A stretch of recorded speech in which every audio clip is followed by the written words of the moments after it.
Assalamualaikum warahmatullahi wabarakatuh. Halo anak-anak siswa kelas 7, apa kabar? Semoga selalu sehat. Kali ini kita lanjutkan pelajaran kita ya, yaitu mikroskop dan sistem klasifikasi 5 kingdom. Kalau di LKS itu di halaman 20 sampai 30. Jangan lupa sambil kalian lihat video ini, lihat juga LKS-nya.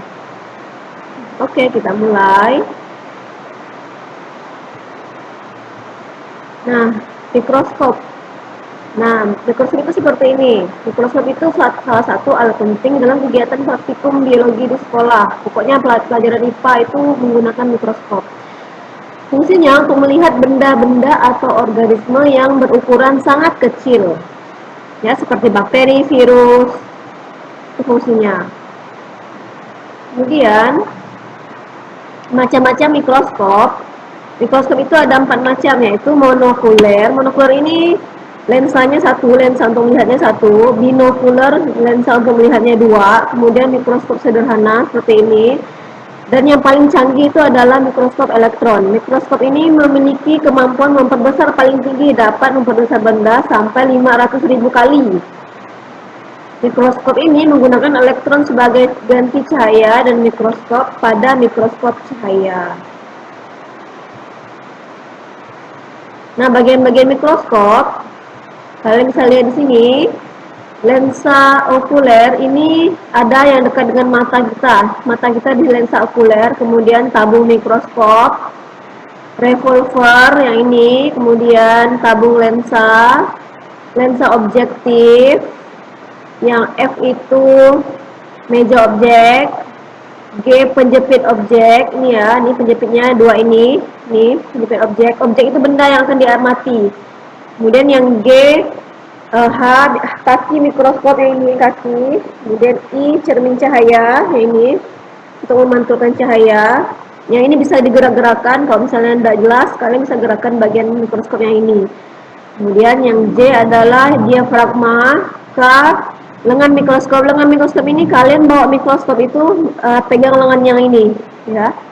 Kemudian L makrometer dan M L mikrometer maksudnya. Kemudian yang M adalah makrometer. Nah, sistem klasifikasi 5 kingdom mengenai fungsi mikroskop kalian bisa lihat di bukunya di LKS-nya ya, halaman itu ada penjelasan tentang mikroskop halaman 20 sampai 21 itu penjelasan tentang mikroskop. Nah, kita masuk ke sistem klasifikasi 5 kingdom. Yang pertama adalah Monera di halaman 23 ya, LKS halaman 23, kemudian Protista, fungi atau jamur, plantae atau tumbuhan, kemudian animalia atau hewan. Nah, sistem klasifikasi 5 kingdom ini dikemukakan oleh seorang ahli bernama Robert H. Whittaker. Nah, urutan tingkat takson dari yang tertinggi ke yang terendah. Nah, ini kalian bisa lihat di sini urutannya ada kingdom, divisi, kelas, ordo, family, genus, dan species. Nah, semuanya hampir sama. Yang pertama adalah kingdom atau kerajaan. Yang paling umum, yang paling kecil adalah spesies. Misalnya, contoh animal atau hewan. Hewannya jenis apa? Mamalia. Mamalia jenis apa? Primata. Kemudian sampai ke yang paling khusus adalah orangutan Kalimantan. Itu contoh ya, ini contoh.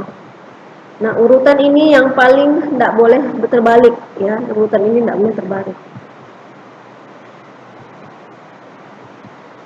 Nah, kingdom yang pertama kita pelajari adalah kingdom Monera.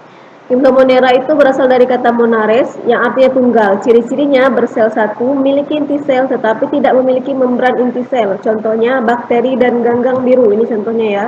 Bakteri dan ganggang biru. Bakteri ini kalau dilihat dengan mikroskop seperti ini. Kemudian, nah, bakteri itu ada yang menguntungkan, ada yang merugikan. Sekarang kita lihat bakteri yang menguntungkan itu apa? Bakteri yang menguntungkan, contohnya bakteri pengisian nitrogen yang menyuburkan tanah, misalnya Clostridium, Pasterianum, dan Rhizobium racecola dalam dintel akar kacang tanah. Kemudian, ini contohnya seperti ini bakterinya.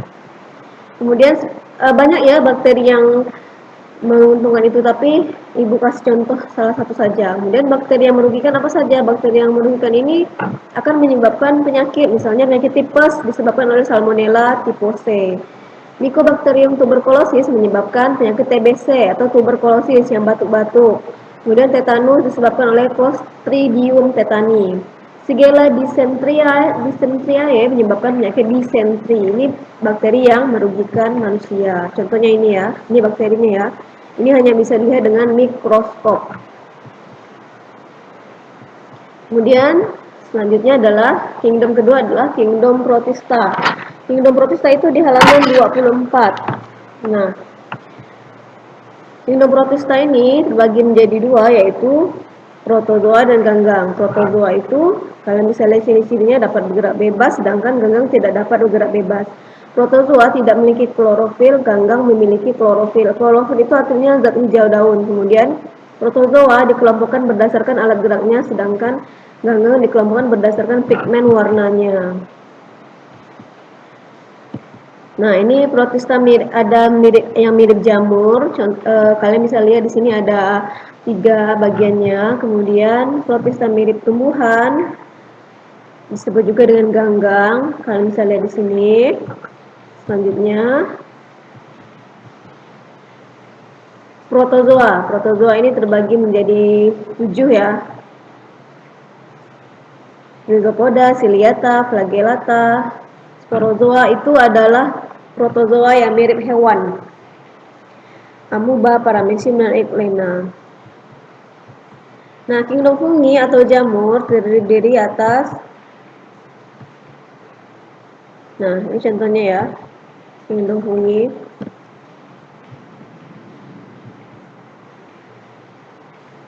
Filum atau divisi kingdom fungi. Nah, ada Zygomicota, Ascomycota, Basidiomycota, Deuteromycota. Itu pembagiannya secara umum fungi ini terbagi menjadi 4. Nah, kalian bisa lihat di sini.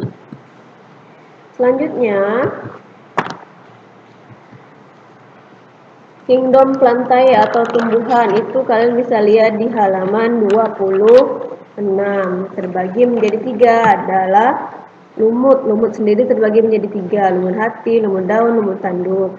Kemudian kerajaan tumbuhan yang kedua adalah paku-pakuan. Paku-pakuan itu kayak pakis ya. Kalau misalnya kita di sini nyebutnya pakis. Kemudian tumbuhan berbiji. Ada gymnosperma dan angiosperma. Sekarang kita pelajari satu persatu. Nah, lumut itu klasifikasinya seperti ini, bentuknya seperti ini. Lumut hati, lumut tanduk, dan lumut daun. Kemudian, sedangkan paku, bagian-bagiannya seperti ini. Pakis ya, ini pakis hijau, ada pakis merah. Jadi paku itu, yang ini daun, daun muda menggulung, sporangium. Sporangium ini nanti bakal menjadi daun, kemudian batang dan akar.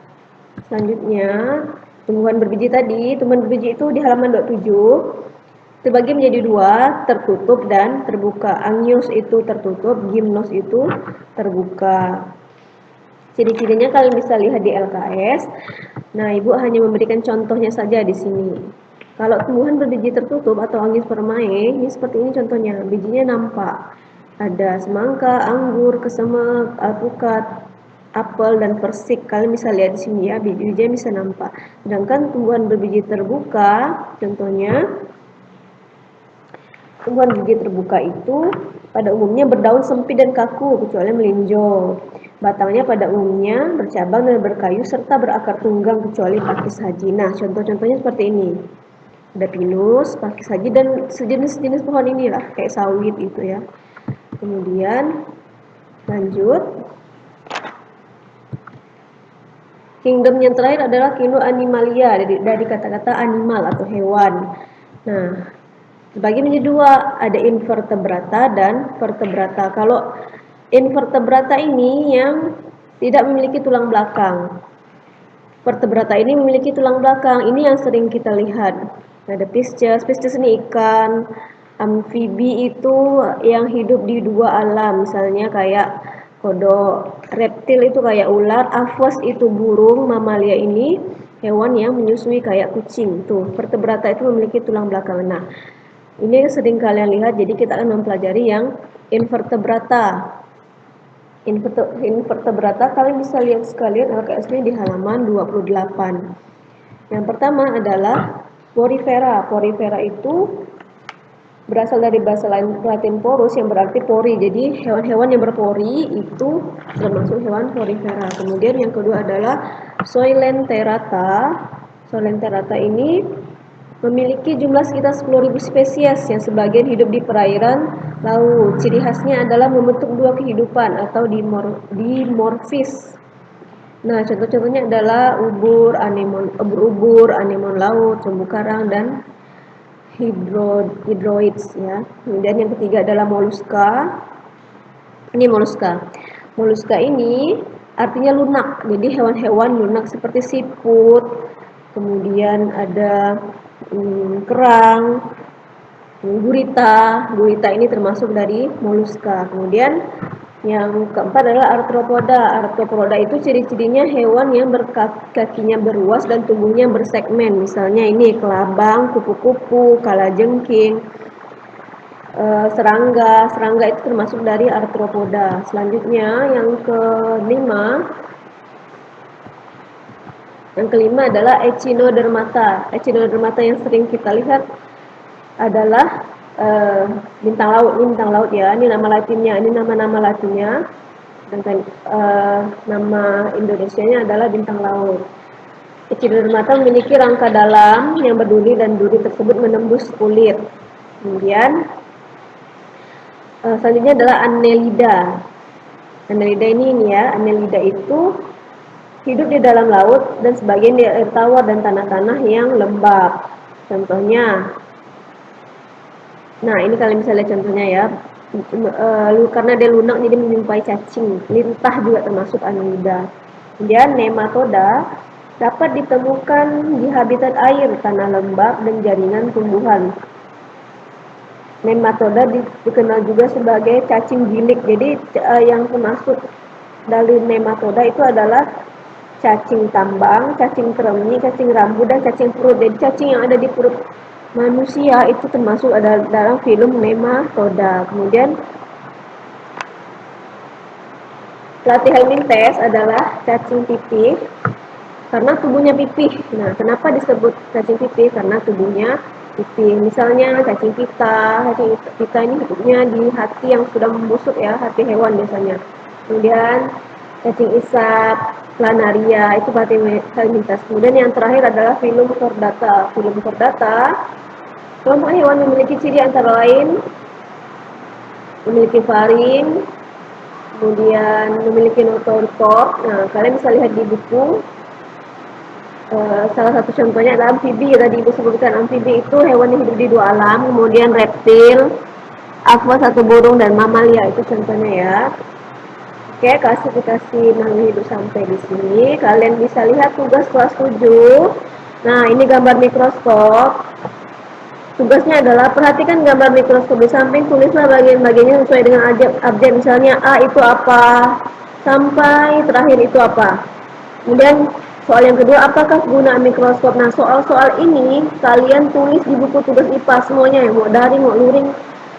Luring nanti ada tugas tersendiri. Yang daring kalian tulis di buku tugas IPA, kemudian jawabannya sesuai yang ada di video sebelumnya, kemudian foto dan masukkan foto tersebut pada link yang terletak di bawah video ya. Seperti biasa, masukkan setelah kalian tulis di buku, kalian foto hasilnya dan kalian masukkan di link. Nah, jangan lupa, jangan nebak-nebak, kerjakan dengan baik. Oke, semangat. Gimana? Semangat ya. Nah, sampai di sini dulu. Kita lanjutkan lagi minggu depan. Assalamualaikum warahmatullahi wabarakatuh.